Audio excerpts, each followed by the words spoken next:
அன்பு குழந்தைகள் அனைவருக்கும் வணக்கம். இன்னைக்கு உங்க உஷா மேடத்திட்ட இருந்து கதை கேட்க தயாரா இருக்கீங்களா? கதைக்கு போலாம் வாங்க. இன்னைக்கு நான் உங்களுக்கு சொல்ல போற கதை என்னன்னா, மனமாற்றம் முக்கியம். கதைக்கு போலாமா? ஒரு நாள் ஒரு முனிவர் இருந்திருக்காரு. அவங்க கிட்ட அவங்க சீடர்கள்லாம் கேட்டிருக்காங்க, நம்ம எல்லாரும் சேர்ந்து நிறைய புனித தலத்துக்கு போலாமான்னு கேட்டாங்களாம். உடனே முனிவர் சொன்னாரா, நான் வரல, நீங்க எல்லாரும் போங்க அப்படின்னு சொன்னாங்களாம். சொல்லிட்டு ஏன் நம்ம புனித தலங்களுக்கு போகணும்னு கேட்டாங்களாம். உடனே சீடர்கள்லாம் சொன்னாங்களாம், புனித தலங்களுக்கு போனோம் அப்படின்னா நம்முடைய மனசு கட்டாயம் மாறும், அமைதி கிடைக்கும், நமக்கு நல்ல விஷயங்கள் நடக்கும் அப்படின்னு சொன்னாங்களாம். உடனே முனிவர் சொன்னாரா, சரி அப்ப நீங்க எல்லாரும் சேர்ந்து போங்க, ஆனா எனக்காக ஒரே ஒரு விஷயத்த பண்ணுங்கன்னு சொல்லிட்டு ஒரு பாகற்காயை எடுத்து சீடர்கள்ட்ட கொடுத்தாங்களாம்.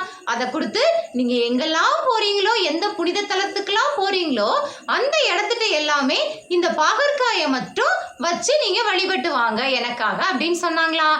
சீடர்களும் பாகற்காயை வாங்கிட்டாங்களாம். எல்லா புனித தலத்துக்கும் அதை கொண்டுட்டு போனாங்களாம். எல்லா புனித தலத்துங்களையும் அதையும் வச்சுட்டு அவங்க வழிபாடு செஞ்சாங்களாம். எல்லாம் முடிச்சுட்டு திரும்ப நம்முடைய மடத்துக்கே வந்தாங்களாம். வந்த உடனே முனிவர்கிட்ட இந்த பாகற்காயும் கொடுத்தாங்களாம். உடனே முனிவர் சொன்னாங்களா, சரி ஓகே, இன்னைக்கு இந்த பாகற்காயை நீங்க டேஸ்ட் பண்ணி பாருங்க அப்படின்னு சொன்னாங்களாம். உடனே சீடர்கள் அனைவரும் அந்த பாகற்காயை டேஸ்ட் பண்ணியும் பார்த்தாங்களாம்.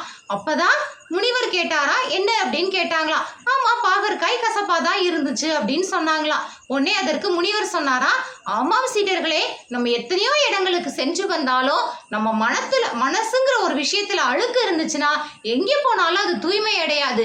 எப்படி இந்த பாகற்காய் எல்லா இடங்களுக்கு போனாலும் அதற்கு உள்ளே இருந்த கசப்புத்தன்மை மாறலையோ, அதே மாதிரி உங்க மனசுல இருக்க கசப்பான எண்ணங்களை பல்வேறு இடங்களுக்கு போய் தான் நீங்க பண்ணணும்னு இல்லை, நீங்க இருந்த இடத்திலே இருந்து மனதை மாற்ற முயற்சி செஞ்சோம் அப்படின்னாலே நம்ம வாழ்க்கை சிறப்பாக அமையும் சொன்னாங்களாம். என்ன குழந்தைங்களா, நம்ம மனசுல இருக்க சில கசப்பான விஷயங்கள், கோபமா இருக்கலாம், போட்டி மனப்பான்மையா இருக்கலாம், பொறாமையா இருக்கலாம், என்ன வேணாலும் இருக்கலாம், அதை இன்னைக்கு நம்ம தூக்கி தூர போட்டுருவோமா? அதை தூக்கி தூர போட்டுட்டோம்னாலே நம்ம மனசு உண்மையா மாறிடும். அப்புறம் என்னங்க, மனசு தூய்மையா இருந்தா வாழ்க்கையில எல்லா விஷயமே சக்சஸ் தானே. So keep success, keep rocking. Thank you all. மீண்டும் ஒரு பதிவில் உங்களை சந்திக்கும் வரை உங்களிடமிருந்து விடைபெறுவது உங்கள் உஷா. நன்றி, வணக்கம் குழந்தைங்களா.